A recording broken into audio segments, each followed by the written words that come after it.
بسم اللہ الرحمن الرحیم اعوذ باللہ من الشیطان الرجیم۔ شروع کرتا ہوں اللہ کے نام سے جو نہایت مہربان اور رحم کرنے والا ہے۔ دوستو، کل جب صبح اٹھا تو ایک ویڈیو دیکھی لاہور شہر کی۔ ایک پولیس والا ایک صحافی کو گندی گندی گالیاں دے رہا تھا، اور ساتھ میں وہ جس کو مخاطب کرتا تھا، جو ہمارے پولیس کے اعلیٰ عہدیدان ہیں ان کو بھی وہ جو گالیاں دے رہا تھا۔ تو بات یہ کہنی تھی کہ ہمارا ملک اب کس طرف جا رہا ہے۔ دیکھو، چائنا ہمارے سے 1 سال بعد میں آزاد ہوا، 1948 میں آزاد ہوا۔ بھارت ہمارے سے 1 دن بعد آزاد ہوا۔ آپ چائنا کی جی ڈی پی دیکھیں، پوری دنیا میں چائنا کی جی ڈی پی ہے۔ ہم لوگ تو بات یہ شروع کرنی تھی کہ آپ کو بولا تھا کہ کل صبح کو نا جب اٹھا تو وہ ویڈیو دیکھی۔ ویڈیو اس لیے لیٹ بنا رہا ہوں کہ ہم لوگ کام کرنے والے لوگ ہیں، تو کام کی وجہ سے ٹائم نہیں ملا، تو اس وجہ سے وہ ویڈیو تھوڑی سی لیٹ ہو گئی ہے۔ اچھا، اب بات آ جاتی ہے جی ڈی پی کے اوپر۔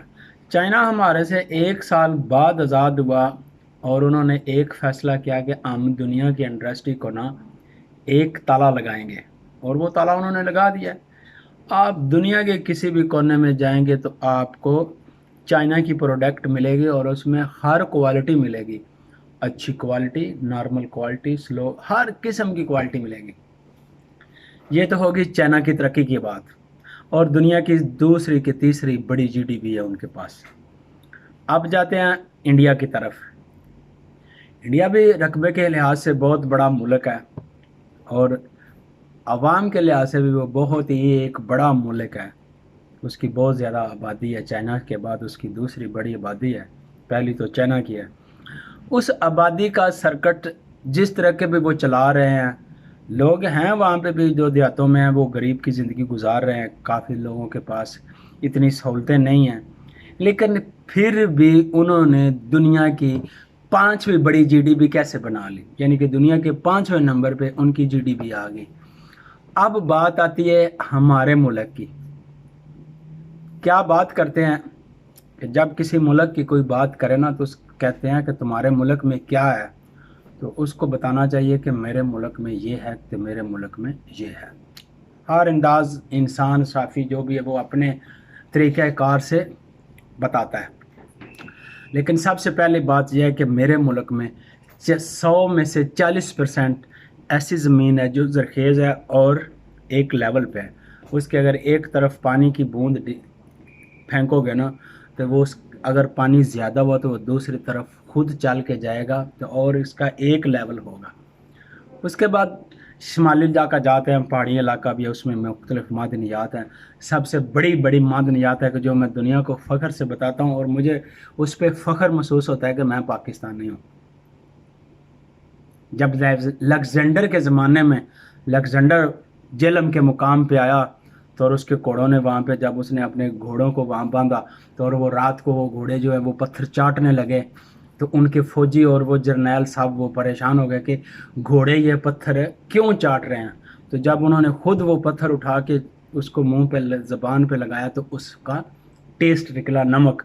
وہاں سے دریافت ہوئی وہ جو کھویڑا کی جو کان ہے۔ یہ بات بیچ میں آگے وہ بتانا بات اس لیے پڑی۔